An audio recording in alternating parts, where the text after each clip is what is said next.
Om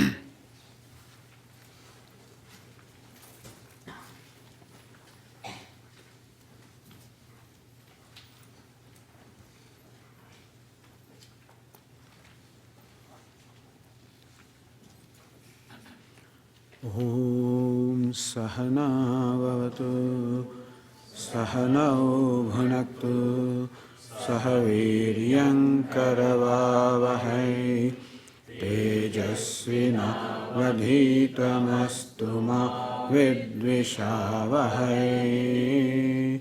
Om Shanti Shanti Shanti. Om Purnamadah Purnamidam Purnat Purnamudachyate Purnasya Purnamadaya Purnamevavasishyate. Om Shanti Shanti Shanti.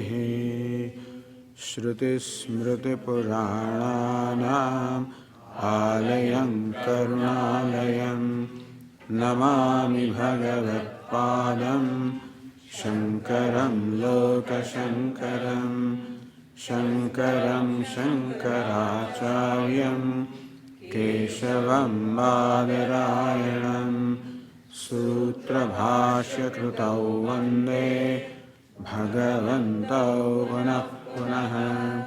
Ishvaro Gururatmeti Murti Bheda Vibhagine Vyomavad-vyapta Dehaya Murtaye Namaha. Gukarastvandhakaro Vai Rukarastan-nivartakaha Andhakara Nirodhitvat Gururitya Vidhiyate. Sadashiva Samarambham Shankaracharya Madhyamam Asmadacharya Paryantam Vande Guru Paramparam.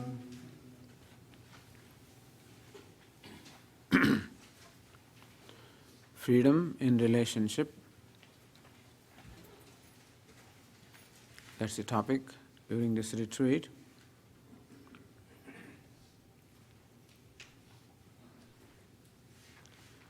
Relating is a way of our life. From the time that we wake up in the morning to the time that we fall asleep, when we are awake, when we are aware, we find ourselves relating to something or somebody. I relating to something or someone other than myself. This is how our life is, always relating to something or somebody. Even if we are alone, then also we are relating to our own mind, our own thoughts, then also we are relating. Even if we move ourselves away from this busy life or life of activity, even go to a forest, then also we relate to the world that is around us. Whatever the world is, sometimes the world consists of people, my close family, relatives, neighbors, friends, the people at the place of my work, my business. And of course, the universe consisting of various elements, the plants, trees, birds, insects. God, if you believe in God,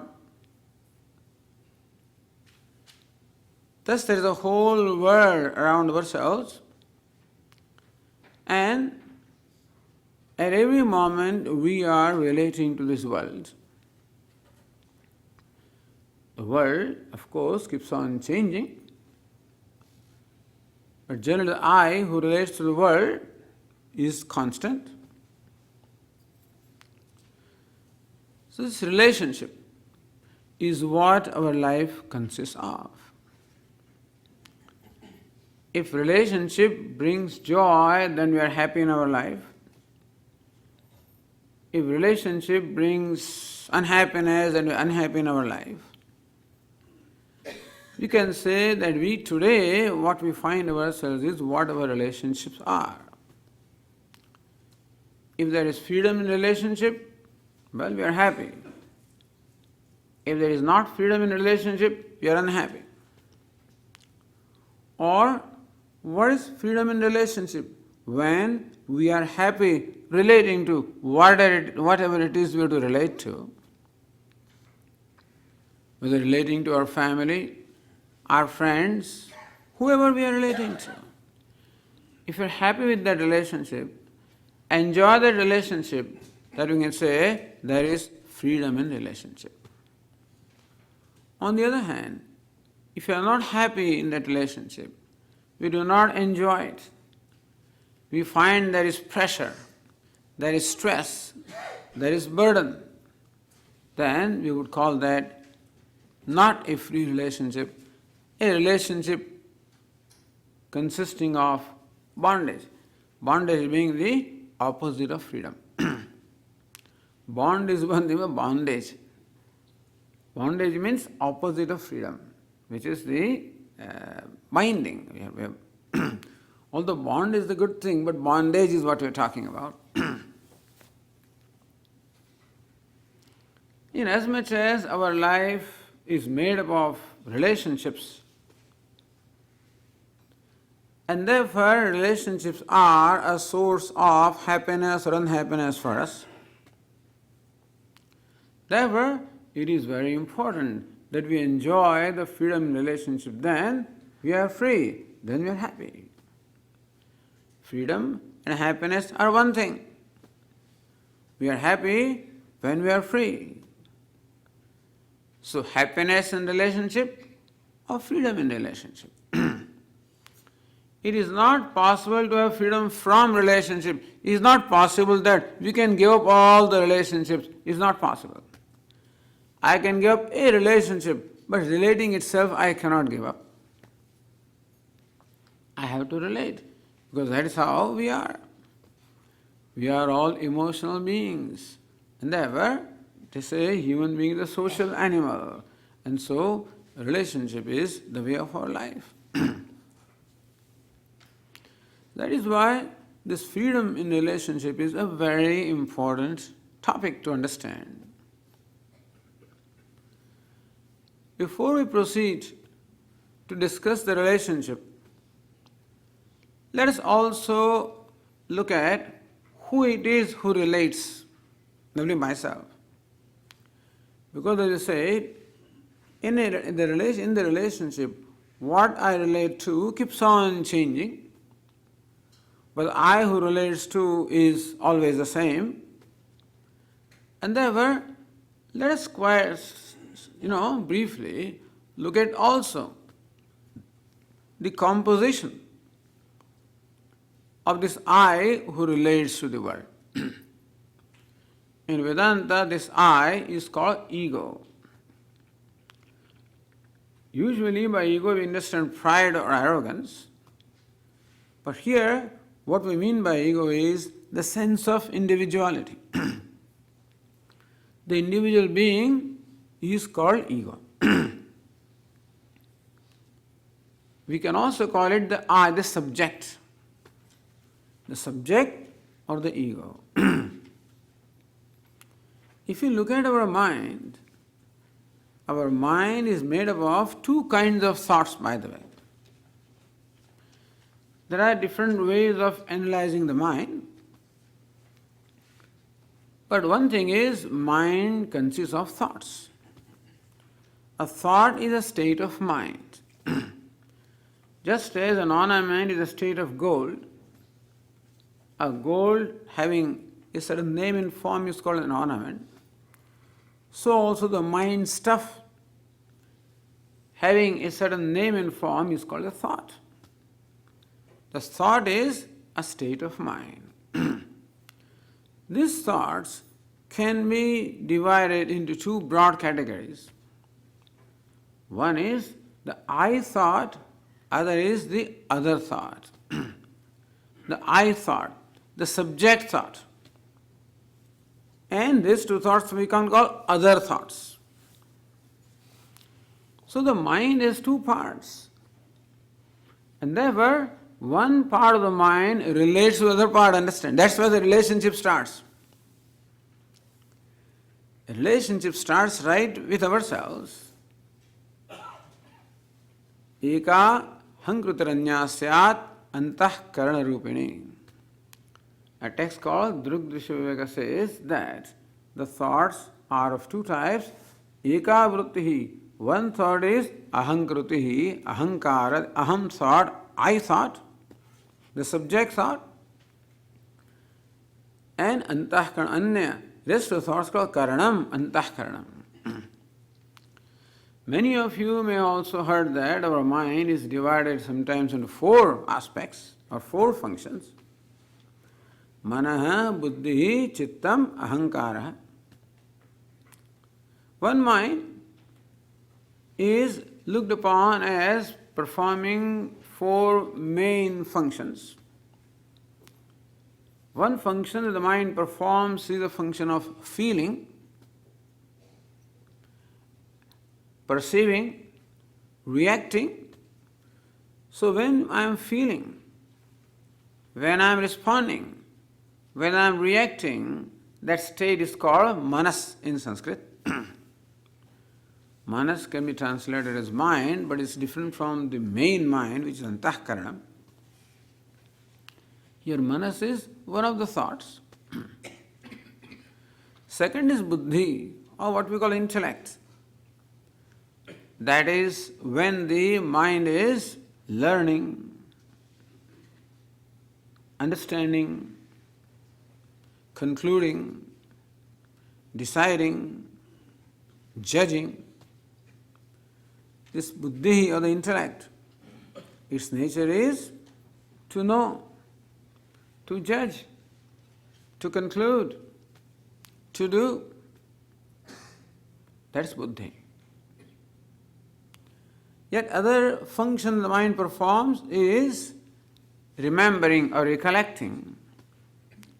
That is called chittam. The past experiences have left their impressions in our mind, and whenever those impressions are aroused, then we remember the past.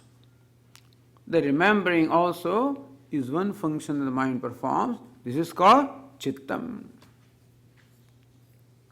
Manaha, buddhihi, chittam. Manaha, the feeling. Buddhihi, the knowing and judging. Chittam, the remembering. And then there is a fourth thought. It's called ahankara, aham vrittihi, the I thought.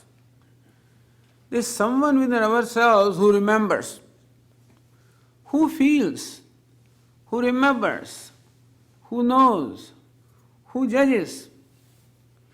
So this feeling is a faculty, knowing is a faculty, remembering is a faculty.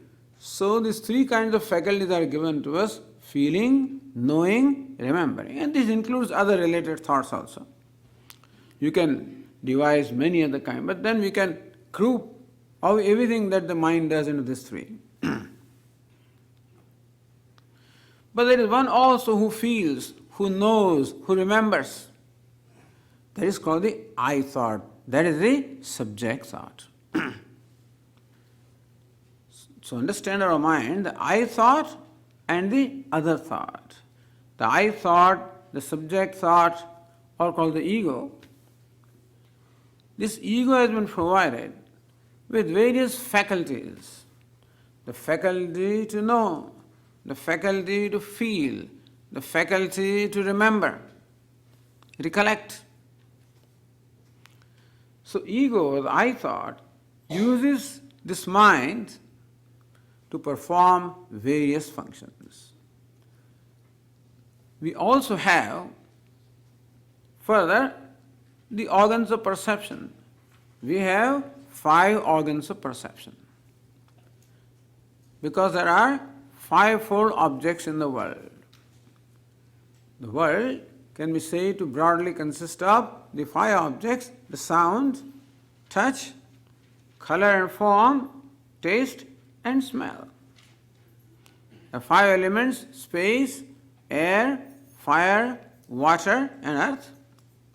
The quality of space is sound, quality of air is touch, quality of fire is form or color, quality of water is taste, quality of earth is smell. So the world consists of the five elements.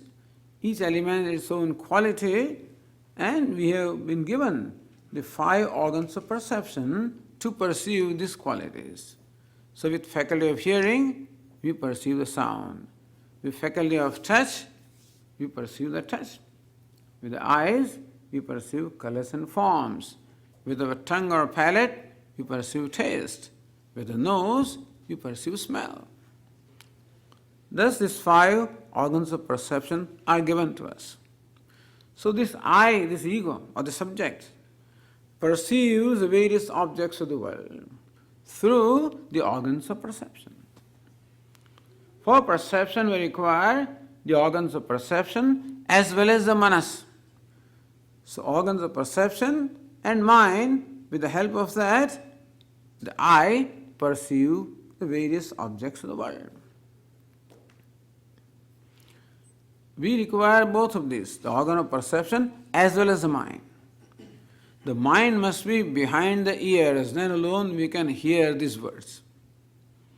Otherwise, the words can fall on our ears. If the mind is elsewhere, we may not hear them. The mind must be behind the eyes, then alone we can see, we can perceive the color or form. Otherwise, something can be right in front of me, and still I may not make a note of it if my mind is not behind the eyes. So together, the organs of perception and the mind, together with that, the ego or the I perceives, gains the stimuli, gains the knowledge of the objects of the world.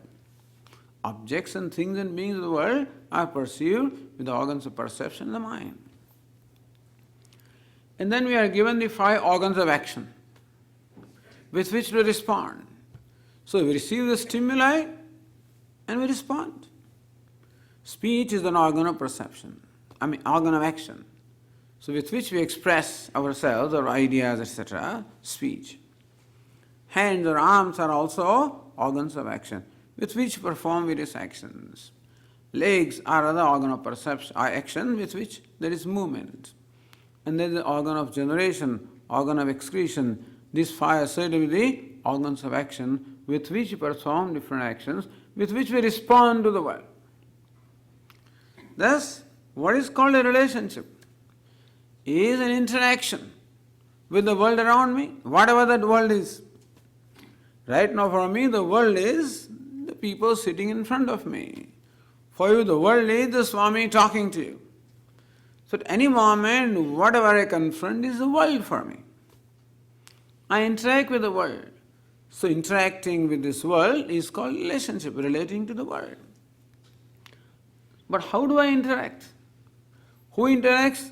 This ego, the individual being, the I thought, the subject is the one who interacts, who relates. And how do I relate? With the help of organs of perception and the mind, I receive the stimulus, I perceive, and again, with the organs of action and the mind, I respond. In between, there is another thing also, what we call intellect. What is the basis of my response to you? When I receive the stimuli, the mind presents the data, and the intellect is the one who judges, makes a judgment, before we can decide our response. Just as if we go to a typical office in the government, there's a clerk who inverts, whatever documents are there. So whatever application you submit, whatever, that goes to a clerk. And he makes notes there and then gives it to the officer in charge, and that fellow makes a judgment as his clerk to respond. Similarly, the stimuli come from the organs of perception, they go to the mind. Mind is like a clerk who makes his comments or remarks. And who is the officer who judges? The intellect is the one who judges. So based on the information or data given by the mind, including mind's own remarks, the intellect gets that information or data and makes a judgment. Based on the judgment, intellect says, hey mind, come on, do this. So again, the mind follows the commands of the intellect, and through the organs of action, responds, performs an action. That's the mechanism.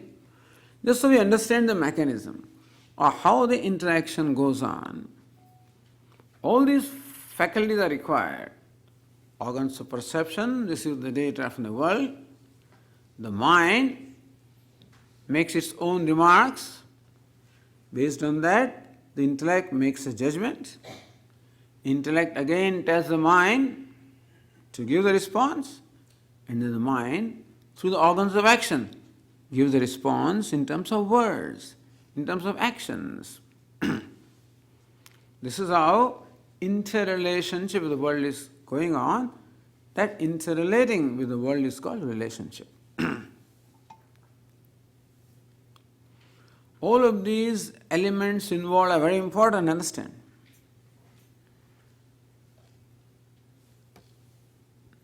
We will come to that. Before that, also now, let us look at this fellow, this subject, the individual, the ego who relates. Is also very important naturally. The most important is the I. That's you and I. The I is the most important. What does the I consist of? What is this fellow made up of? It's I thought, the sense of individuality.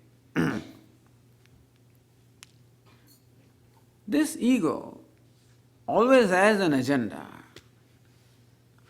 Whenever I relate, there's always an agenda. There's a purpose behind the relationship. There is something that I seek to accomplish through every relationship. This is what we are, having an agenda. What is my agenda? Well, looks like my agenda is changing. In every relationship, I seem to have a different agenda. From my son, I may want something. From the spouse, I may want something. From parents, I may want something else. From my boss, I may want something else. From my colleagues, something else. From my friends, something else. From my country, something else. Whatever, from God, something else. I have an agenda for everybody. I want something from everybody. Usually, this is a relationship.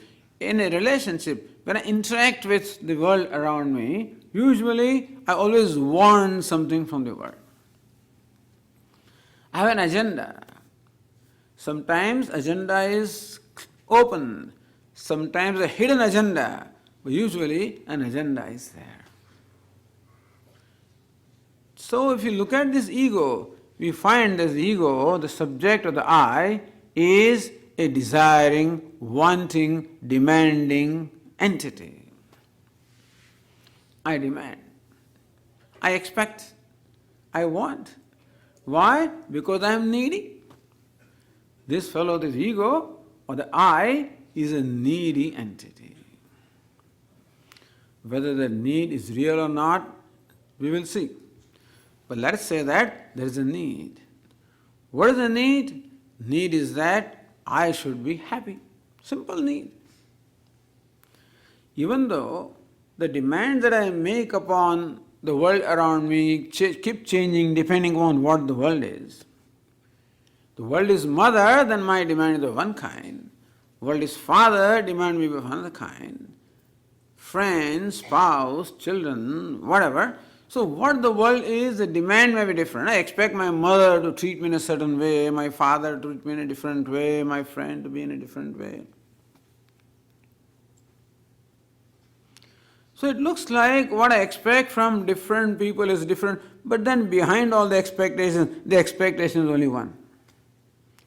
What is it? As a result of that interaction, I want to be happy. Nobody wants to be unhappy. This is also a thing, natural thing. That there is natural love for happiness and natural aversion for unhappiness. We are born with a love for happiness and an aversion for unhappiness. We are born with that. We don't like to be unhappy. We love to be happy. So when I say love to be happy, that means love and happiness go together. I love that which makes me happy. What do I love? That which makes me happy. Who do I not like? That which does not make me happy. Who do I hate? That makes me unhappy. So I love to be happy. This ego is born with this need of being happy. And somehow it looks as though I cannot make myself happy. There's another problem with me. I find that I am not sufficient to make myself happy. I find that I am not happy as I am. I am not adequate to be happy, and therefore I need the world to make me happy. If I was happy by myself, then my basis of relationship would have been different. Then I would relate all right, but not demanding happiness. But usually I find myself an unhappy being, a needy person, a desiring person, an inadequate person. The ego has his or her, I should not say his and her, because in ego really this his, her business comes later on. Ego is an entity, but let's say his and her, so everybody is happy. So, ego then has his or her perception. When this so-called transmigration takes place, the ego goes from here to there. So when the ego enters a female body, he starts calling himself a she or whatever. Next birth, he will enter a male body. So understand that this ego has gone through all kinds of bodies, All this feminine, male, and that stuff is okay, but then ultimately I have gone through everything. Who knows what all I have gone through? This other 8.4 million kinds of embodiments. It's possible that I, in my tour, from the time beginningless, I must have visited all of them. That is why I find in myself tendencies of all of them. Sometimes I bark like a dog, I sting like a snake, I do various things.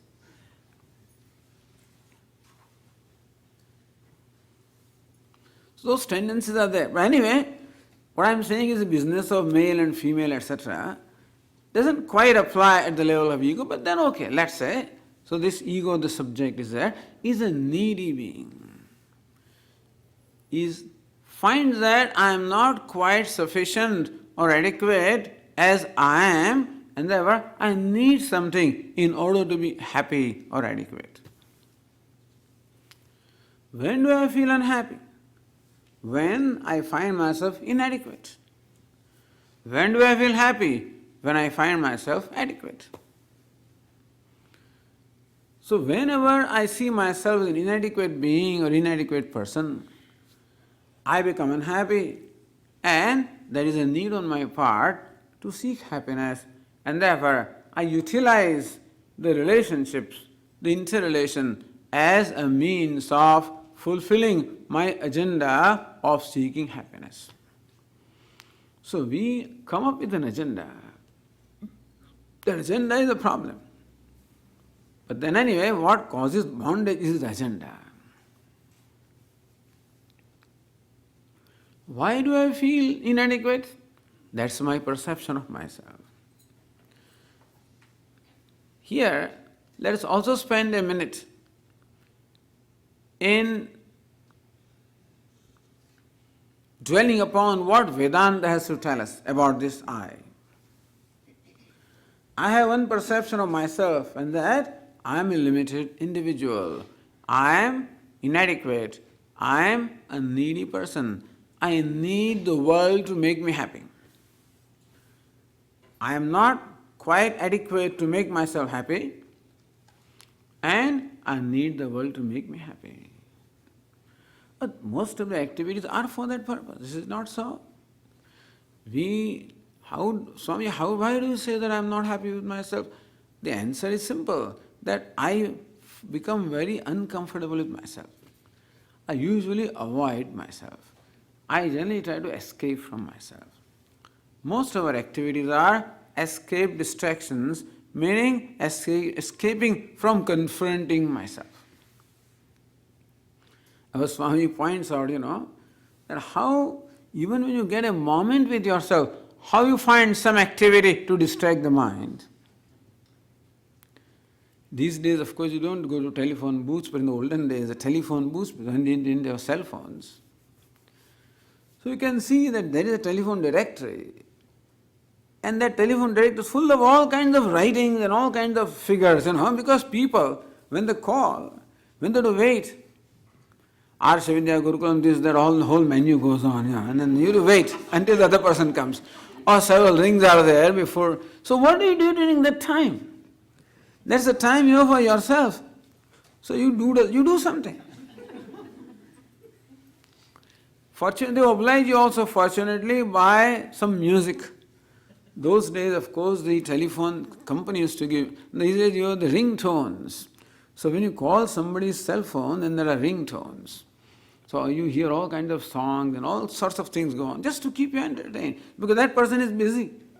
And so they cannot attend to you right away. They know the person who is calling me needs some occupation. Otherwise they may get fed up with me and put down the phones, therefore to keep me entertained, so that I hold on to the phone.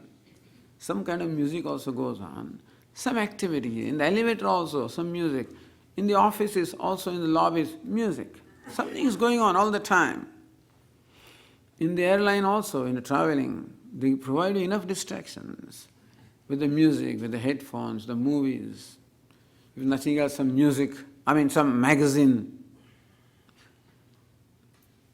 It seems that I constantly require to do something. Even though we work very hard for our leisure time or the weekends and the vacations, but then also we fill up that time with all kinds of activities. There's nothing wrong in activity, understand.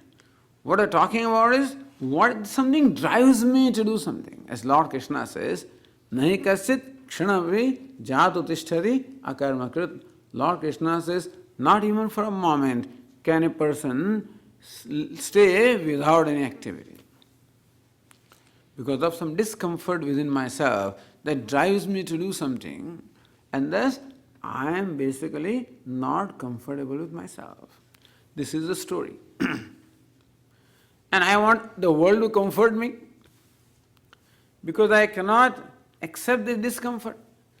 I cannot live with discomfort. If I could live with discomfort, no problem. But I feel uncomfortable with myself. I cannot live with that discomfort. And therefore, I always an agenda that the world should create comfort for me. So we say, this is what my perception of myself is.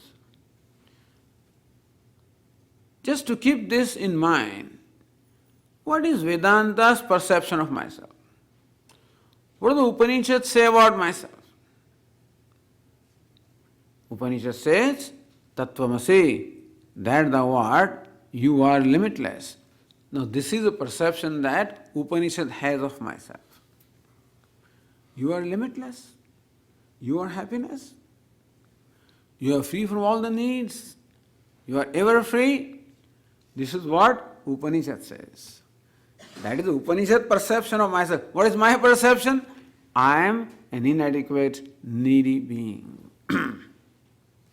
Whose perception is right? The perception that Vedanta has, Upanishad, is that right? Or perception that I have of myself is right?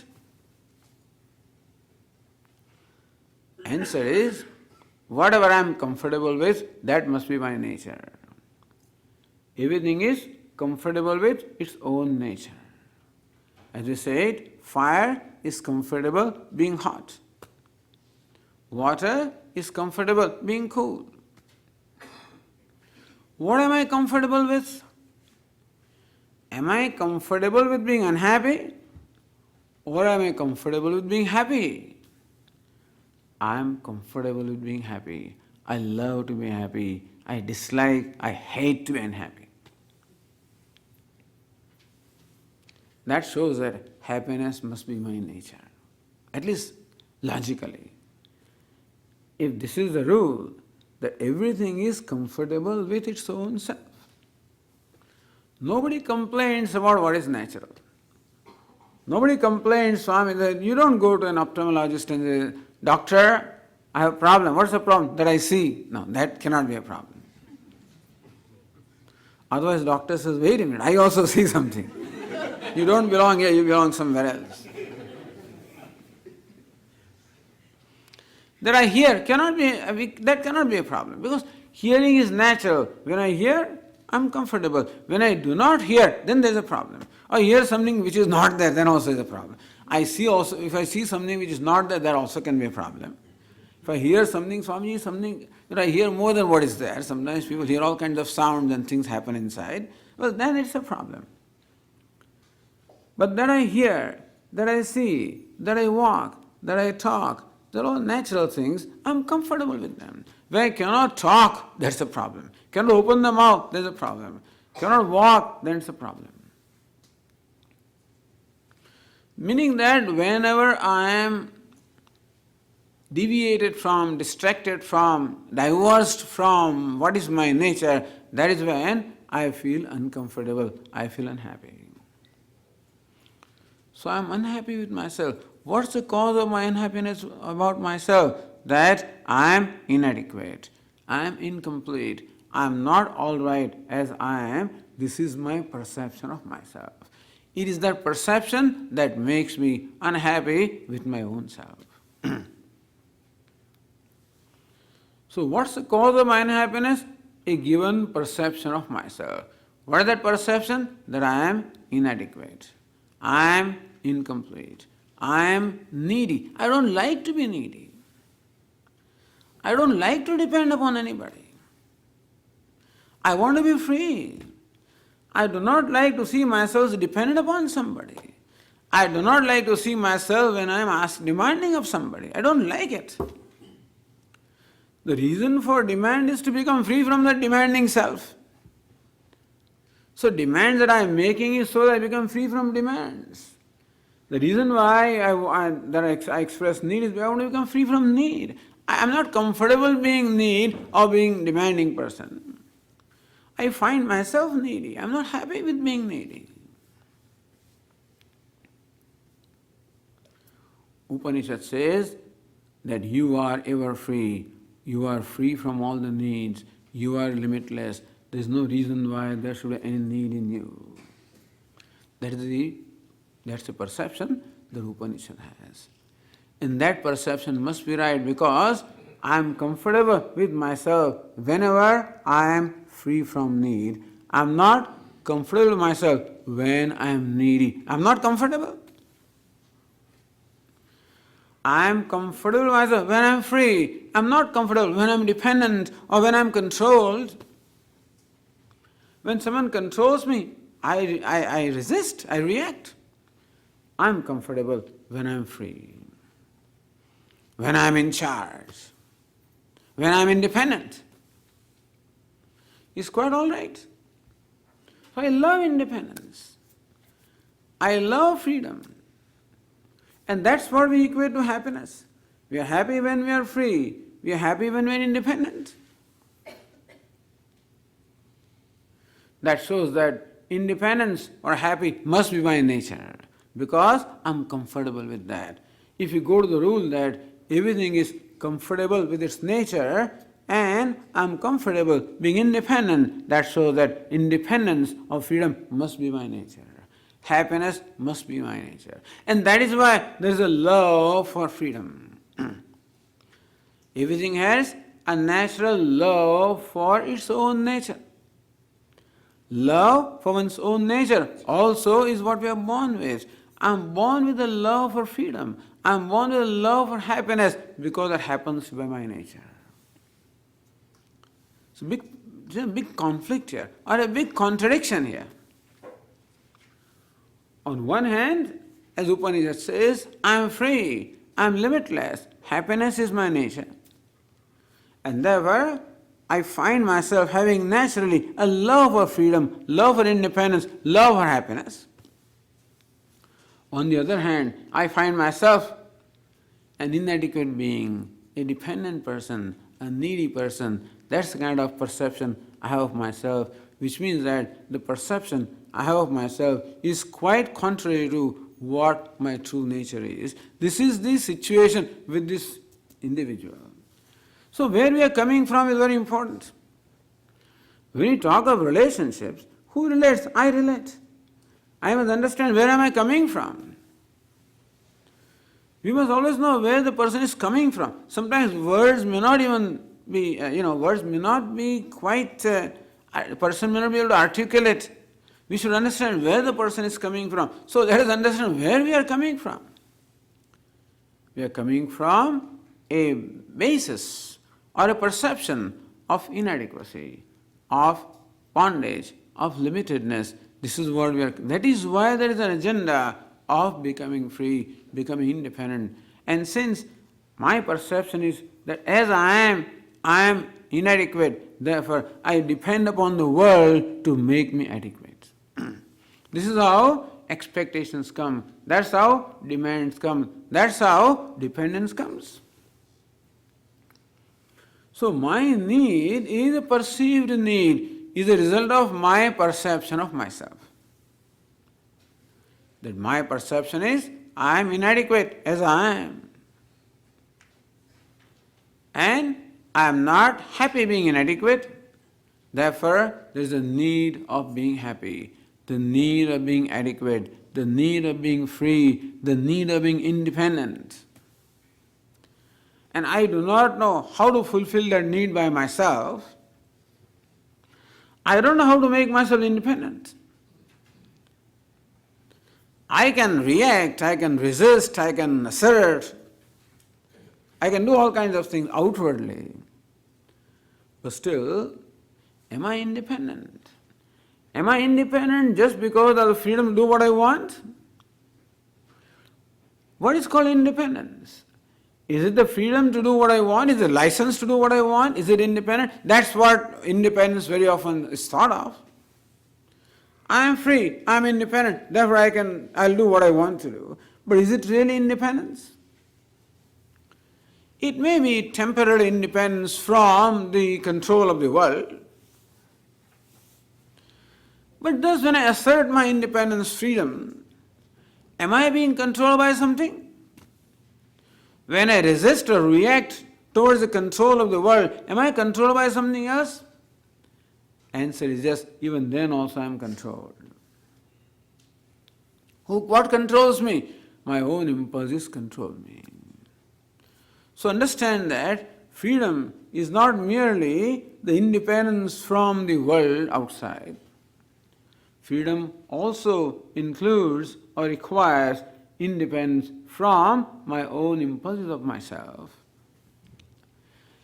If I am free from my own impulses, then even the dependence upon the world may not bother me. Right now, any kind of dependence bothers me. Right now, any kind of a control I cannot deal with. I cannot accept being controlled. But what is freedom? Am I comfortable with being even controlled? Can I give freedom to the world to be what it is and still enjoy the freedom? So real freedom in relationship is the ability to give the world the freedom to be what it is, and whatever you are, and still enjoy the freedom. See, the bondage that I am experiencing is not an external bondage. Bondage I am experiencing is an internal bondage. So freedom that we are seeking is an internal phenomenon, not an external phenomenon. Usually, I equate freedom with my independence to do what I want to do. Therefore, I should be free to drive my car at any speed I want. I don't want these traffic rules and patrolmen. I don't want these traffic lights. I want the freedom to go, proceed at the intersection at my will. I wish that the rest of the traffic would conduct itself so that nobody comes in my way. That I am in a hurry and I demand that the rest of the world should conduct itself so that I reach my destination in my time. I don't want these long lines and the security and stuff like that. What is that? I am always critical, criticizing, complaining. Long lines. And if you are a Swami, then there is an additional thing. Now this is a phenomenon that I find. Swami is wearing these very strange robes and having a strange hairstyle with all kinds of things on the forehead. No, this is very strange, naturally, to the people here. I mean, I cannot blame anybody. And so when you,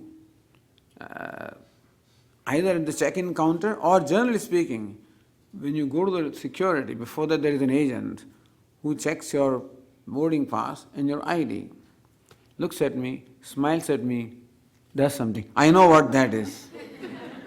That means what? I am marked for a special checkup.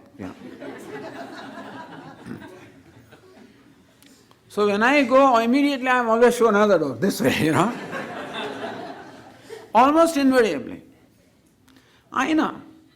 So now I don't take any offense because I know this is what it is. If I take offense to it, it's my problem, it's not their problem. And if I don't behave properly, it will become further my problem. I better cooperate with them. You just stretch out a hand better. Don't fold up, keep stretched, keep doing that. As long as it's not finished, he may examine every cell on my hand and body. Take his own time. And more I react, slower he is. So you may complain, look at this agent, look at this government, look at this, look at these fellows. All kinds of complaints are there. They're crazy fellows. I can complain as much as I want. Can I enjoy freedom in spite of these things? In spite of my being treated in what I may perceive as a humiliating behavior, I'm questioned. You are having green card, how many months are going? Half an hour I'm held up. When you are strange looking, then of course you will be prepared for all this. Can I be free? Is it possible to enjoy freedom? To be comfortable? To be happy under all those conditions? When things do not go my way? If freedom is dependent upon things going my way, then probably we can hardly ever enjoy freedom. Because things have their own agenda. They have their own agenda, therefore they go their own way. If the stock market has to follow my expectations, if that stupid oil well has to follow my expectations, then it should stop right away. That's what everybody wants. Stop it. The president, what are you doing? Do something. Go underneath, put your hand, stop it. We are Americans, we expect you to devour our leader and you're supposed to do something. Come on. Jump up and down. Why don't you show your anger? Show some emotions. What is this? You're an emotionless person? They are bullying the president, imagine, People are bullying the president, so how he should conduct himself. Who is a leader? I don't know. Who is follower? Things happen. In spite of the best of the technology, things happen. That an oil well can blow up. And our attempts to stop it, it's amazing, it just doesn't yield. It refuses to yield. It is very obstinate. So you jump up and down.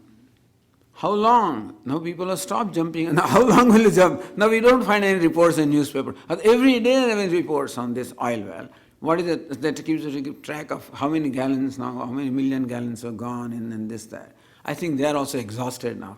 Every day New York Times will give, 25th day, 26th day, 27th day, what is happening. Now I think the count is gone. But things have their own agenda.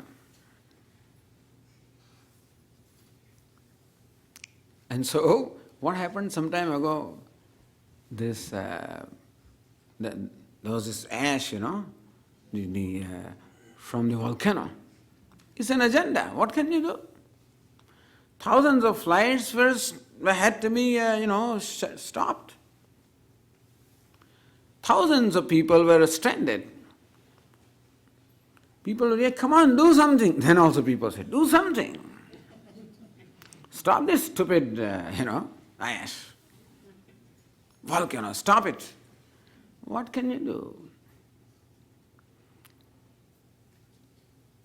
So if my happiness depends upon everything following my instruction and my agenda and my convenience and my comfort, then rarely can we expect to be happy or free in relationship. Rarely. There will be moments. Sometimes the world is kind and obliges you by doing what you want the world to do, and then I'm happy. But the world has its own agenda, and therefore all the time the world cannot do that. Because the world has its own expectation from me, The freedom depends upon all my agenda being fulfilled, all my expectations being met with, then I do not think that we can expect freedom in relationship. Because the bondage is right within us. We are seeking freedom from where it is not and not doing something about where it should be found. That's why we discussed before going to this freedom in relationship. We want to understand who is relating, what is the agenda or what's the basis of this relating, and what is it that we are seeking? Seeking freedom. As we said, we generally equate freedom with some external conditions. A beautiful house of this nature, a house with so many car garage, whatever, with so many bedrooms, with this and that. That's house, my job, my bank account, my stock prices, the family, the children, whatever, the dream I have. It's good to have dreams, nothing wrong in it. But then unfortunately, by the time a certain dream is accomplished, my dream has changed, the dream doesn't stay the same. So I'm chasing some kind of elusive dream all the time, hoping that somehow the dream, whatever that is, if you ask me to write my dream, even by the time I'm writing it will change, you see.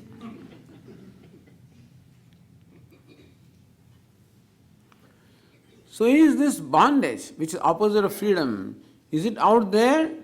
That's what I think. And that's why I'm always doing something in order to create freedom. I'm trying to create freedom in terms of rearranging or constructing the situations around me in terms of the places, in terms of people, in terms of time. I go from one place to the other, from one job to the other, from one house to the other, from one time to the other, sometimes from one relationship to the other. All kinds of, we are trying, hoping that something will work out so that I'll discover freedom. Vedanta teaches no, that's not the way to discover freedom, because bondage is not out there. Bondage, a given situation is not bondage. In my opinion, a given situation is bondage and a given situation is freedom. That is why I'm trying to change the situations.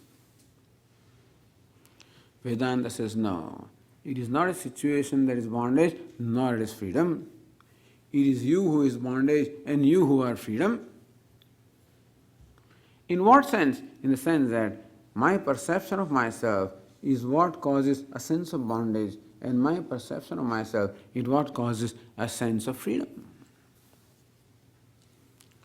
So even though I may, with the abilities and resources at my hand, I may create what I consider a free atmosphere around me, it is still possible that I may be quite bound, because I may be bound or controlled. Even though I may reject all the controls from the world outside, still I could very well be controlled by my own impulses, my own demands. And that is where we have to discover freedom. Freedom from our own impulses, freedom from our own demands. Therefore, to give you a simple answer, freedom in relationship is not so much to be found in relationship as much as it is to be found with our own self. Whether a free person is relating to the world or a bound person relating to the world. Where am I coming from? So that also is an important aspect to keep in mind. Who it is that is relating. This I, the subject, the ego, who is a needy, wanting, inadequate being, who has an agenda of becoming free, who has an agenda of being happy, that is a person who is relating to the world. And therefore, I throw all that weight, all that baggage, meaning that this baggage with which I am relating, and generally speaking, all that baggage also will be superimposed in every relationship. And that is what makes a relationship, a source of unhappiness or pain, because a lot of my baggage goes into that relationship. So this is what we'll discuss. Freedom both ways, how to discover the inner freedom, but how can we use a relationship, not use, but how can we take the advantage of all relationships also to gain inner freedom. So how can we make external relationships as a means of acquiring inner freedom? So understand that freedom is always inner freedom. If we experience bondage in relationship, that bondage also is inner bondage. But then, how to relate so that that very relationship becomes a process of discovering inner freedom. That will be the freedom in relationship. We'll continue in our next class. Om Purnamada Purnamidam Purnat Purnamudachyate Purnasya Purnamadaya Purnameva Vasishyate. Om Shanti Shanti Shanti. Hari Om Shri Gurubhyo Namaha. Hari Om.